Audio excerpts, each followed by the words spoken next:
Hey guys, welcome to the Feeling Studio. I'm feeling extremely exhausted today from yesterday's shift at work. Anyways, thank you so much for subscribing to my YouTube channel and also liking the YouTube channel and sharing it to others. It really helps get the word out on how good we're feeling today in this studio.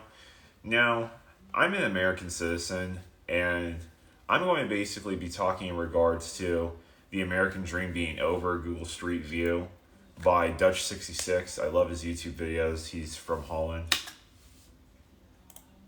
So I am the European and I make videos that matter to you. Now here is an important question. Is the American dream still alive? Or is it a nightmare that destroys the lives of millions of people? In this video, I'm going to approach that question using simple evidence that all of us can see with our own eyes, just by making a few clicks. And while we're at it, please click that like button and subscribe to my channel if you want to support me and help me to spread for everyone. Let's go to Street View. Is happy and wealthy people everywhere with comfortable homes, SUVs, and picket fences. We call it the American dream. But unfortunately, for millions of Americans, the reality is totally different. Yeah.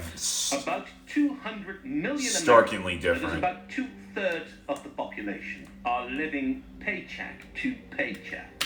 Imagine that. Imagine that. 330 million people, 200 million Americans, and it's probably more now. Like, this video was from 2.5 years ago.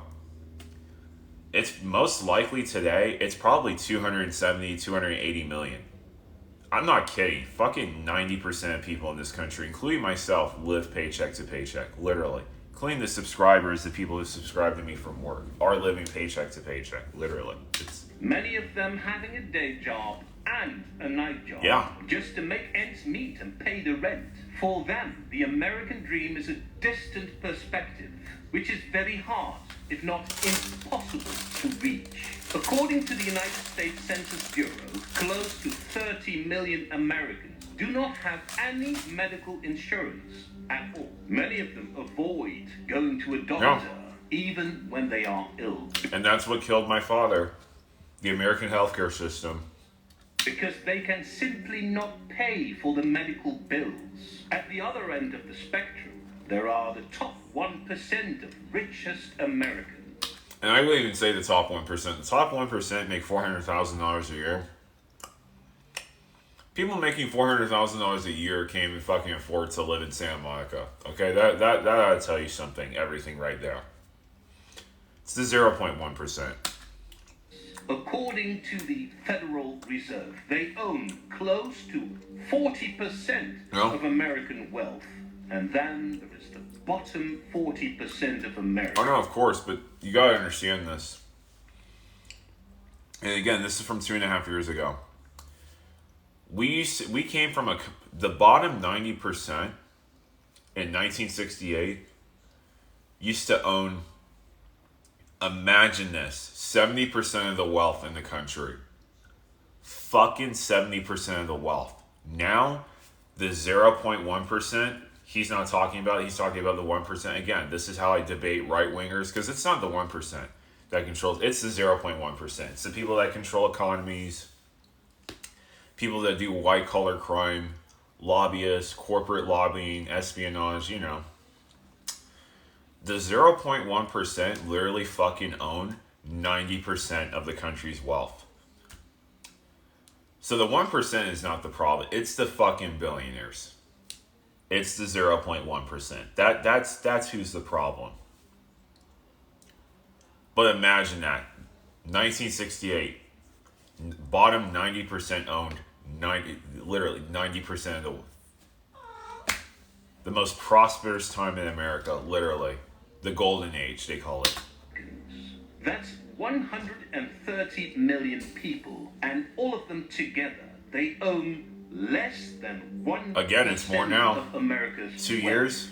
And for the past decades, the gap between the rich and poor in America has become bigger and bigger. According to the National Alliance to End Homelessness, more than 500,000 Americans don't even have a roof. I'm just going to tell you this right now before I get to the street view.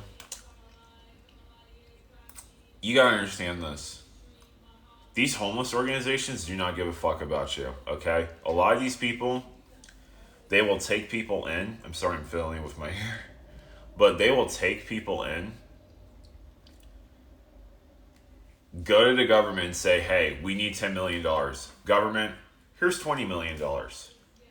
They give them $20 million off of our taxes, a non for profit, private, tax withholding organization. And guess what? I'm the homeless director. I'm gonna write myself a check with a big fat salary of $5 million, give it all to my board members, and we're gonna just sprinkle whatever is left in crumbs and mouth backwash from the water that I drank from yesterday down to the homeless people. That is how homeless organizations work. They are such a scam. I just wanted to say that. Until a few decades ago, homelessness in America wasn't very visible in the big cities, but for the past decades, the American government has retracted more and more from programs to support the homeless. Why? Because of the free market. No, they don't. They've literally cut. Okay, retracted. I'm sorry, misunderstanding. Yeah, they've definitely cut programs. And I mean, do you believe this? We used to have universal fucking childcare. Like so many people think like, oh, we've always been capitalist. No, there was literally some socialist elements to the United States of America. Literally, there literally was. I don't even support a 90% tax rate on the highest earners. However, the highest earners in the country back in the 1950s, the supposed Gilded Age that conservatives like Charlie Kirk, Turning Point USA, and PragerU like to praise on about, it was 90%. I don't even support that high. I support literally, if we were to close all loopholes, I support a 50% tax rate on top earners. Literally. And I support an economy being 70% publicly owned. I'm sorry, but if we haven't seen time and time again of a majority private, individually owned economy, we've seen time and time again corruption, corporate bureaucracy, always furloughing regulation and protection for human good, always, including the environment. We've always seen it. It never goes away, literally. I mean, why do you think they own the FDA? 70% of the FDA has been corrupted. It's because most of the country, again, is privately owned. You know, big government was bad, remember? Homeless people who used to have a temporary shelter are now on the streets much more often. So now we come to the part that really shows the collapse. People actually live Look at on this. the streets in tents in the richest country in the world. No. This might not look that bad because it's just a few The of these richest tents, country in but the there world. are many, many, many more. What's that? What is he doing? Look at that. Look at this person lying on the ground. But let's have a look at the other side of the street. Right here. More people living on the streets. Yeah. In tents. Look at that. This is the same street, just a few hundred meters further down the road. More tents, more people living in tents.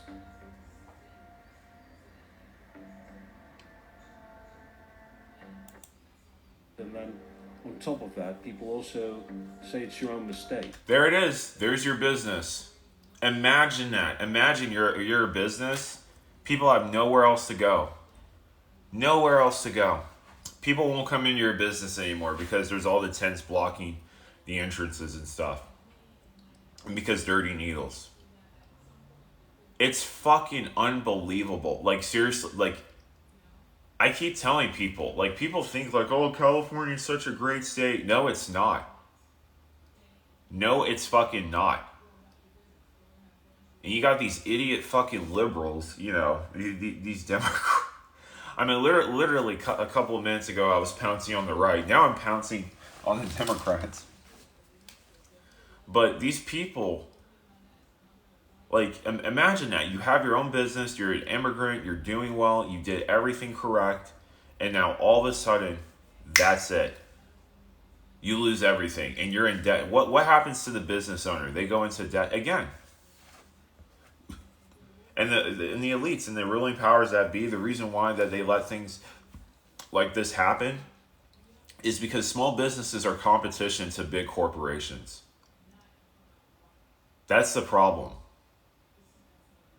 And that's when you start realizing why they're against small businesses. I mean, Wall Street hasn't invested in small business like what, since fucking the 1980s? That was the last time. The 70s? I mean, 50 years ago, when we got fucking thrown overboarded by a system that doesn't give a fuck about us at every single turn, literally, that literally financially rapes us every 5 to 10 years during a financial recession, which is just about what's about to happen now. There are so many little details to be seen here. For example, look here. Hey, why don't we give another $5.1 trillion to the richest people in the country through the CARES Act?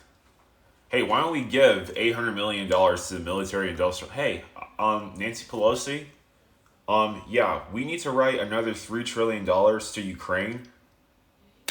Like, what the fuck is going on? What the fuck happened to this country? And apparently washed their clothing, and it's hanging out to dry here, in the middle of the street. Looks like someone has been putting a table here. So what can we do to help improve the situation of these people? Well, the least we can do is expose this for what it is, and that's reality. I remember, and let me tell you something. I'm going to go to politicians. The next time, if Bernie Sanders comes to Sacramento, hell, I'm moving to Vermont soon. If Bernie Sanders is in Vermont, if I see Bernie Sanders, I'm going to fucking shout and expose the fraud that he is. I'm going to do that. I'm not kidding. I'm going to expose these politicians. I'm going to go to Sacramento, and I'm going to expose these I live in Sacramento, but I'm going to expose these politicians. I'm going to the city hall because I remember one time when I saw a politician walking out, there was a whole row of homelessness. The two politicians, guess what they did? They went like this. Literally, they went like this, had a fucking pamphlet, literally, like right here, and walked, I'm not fucking kidding, walked right to the Mercedes-Benz limo that picked them up and drove them away. Pure fucking banana republic elitism. Like, pure. You don't see shit like that unless if you're in fucking Honduras, Latin America, fucking Africa. That classism like that is just... It really makes me sad to see that so many people live under these horrible conditions. To see that so many people... Imagine that. You went to school with these kids. Imagine that. You went to school with these people. These are electricians. These are veterans. A lot of veterans. I mean, it's those people. It's teachers. You know, since teaching jobs don't pay anymore. You know, since teaching is absolute shit and you have the teachers union being as corrupt as they are. People in America are just not part of the American dream.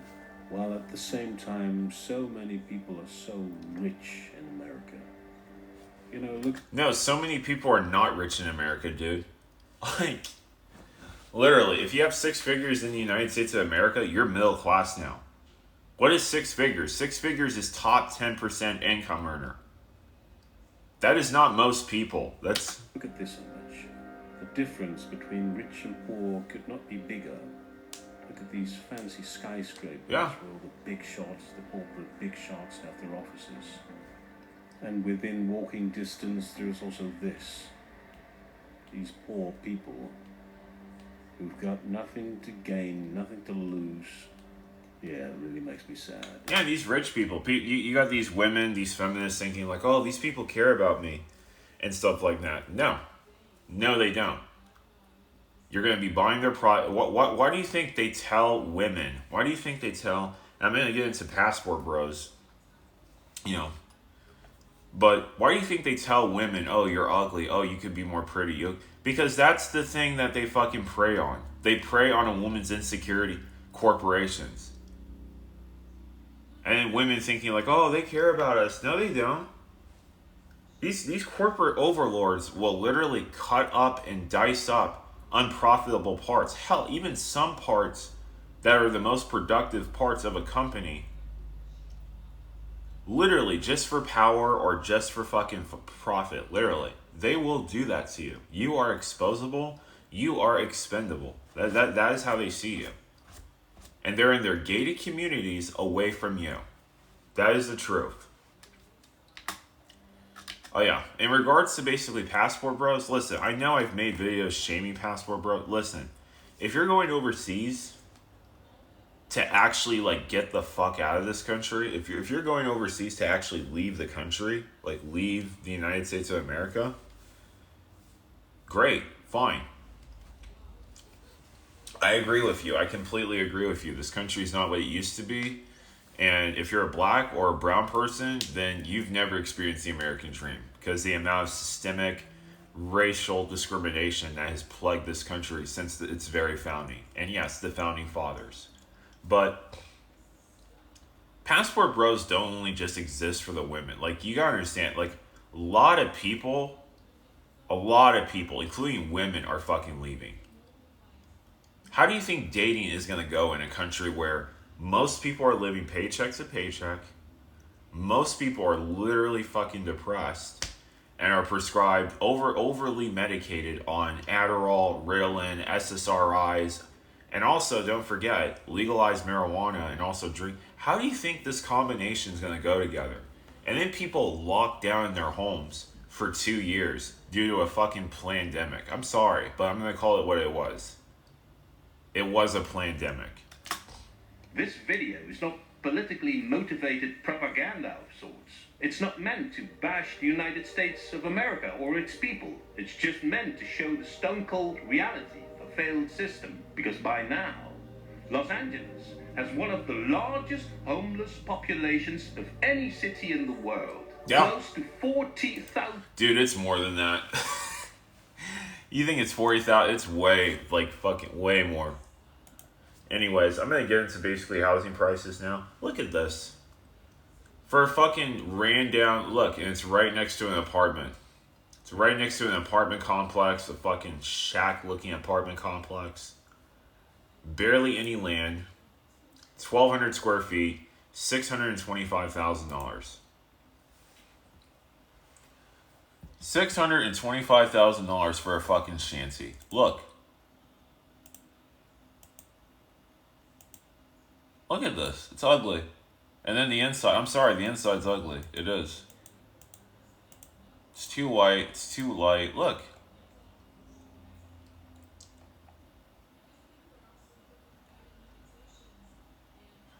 %7.2%. So guess what? I'm going to just edit this in here. So you need $25,000 down. $5,400.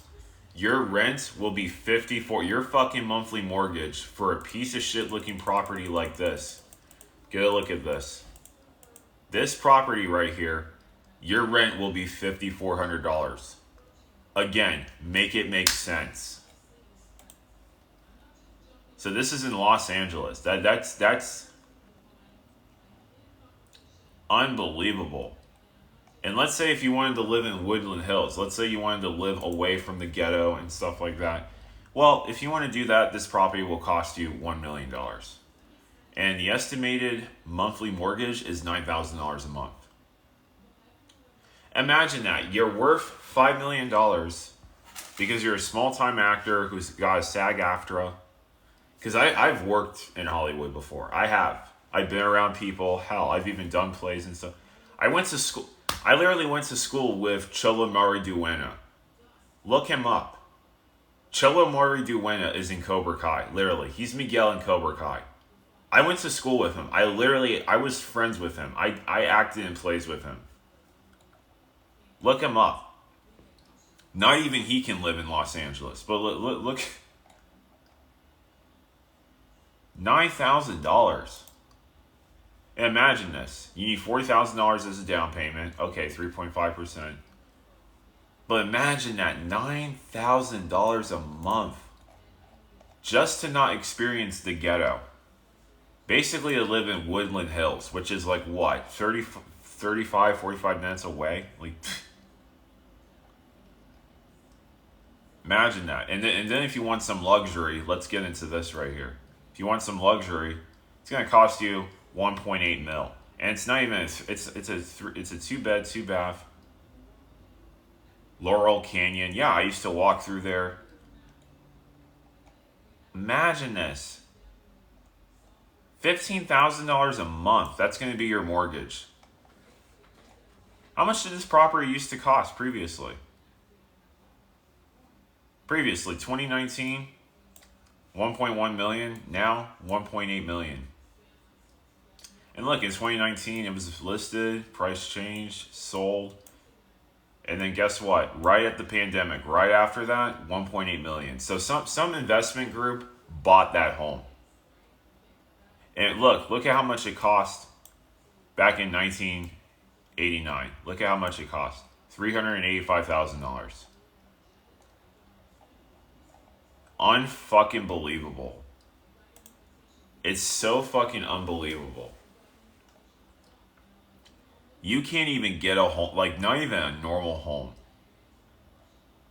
Not even a normal home. And then at the same time, guess what? The overlooking view you're going to have if you go to the beach, if you go to Santa Monica, will be a bunch of homeless tents. It won't even be the beach. So a bunch of rich people are also packing up and leaving. I just want to go back to this slum home that I just mentioned previous right here. $625,000. Let's look at the price details. What the fuck is going on with my computer? 1988. Okay, so 1989, that was previous. 1988, guess how much the home was? $90,000. 2014, $325,000. Now, give it 10 years, 9 years, because of inflation, because of the Federal Reserve, because of the pandemic, the plandemic I call it, $625,000 for something that's basically in the inner city where you hear gunshots going off and police sirens all throughout the night. So this is the American dream now. This is the American dream.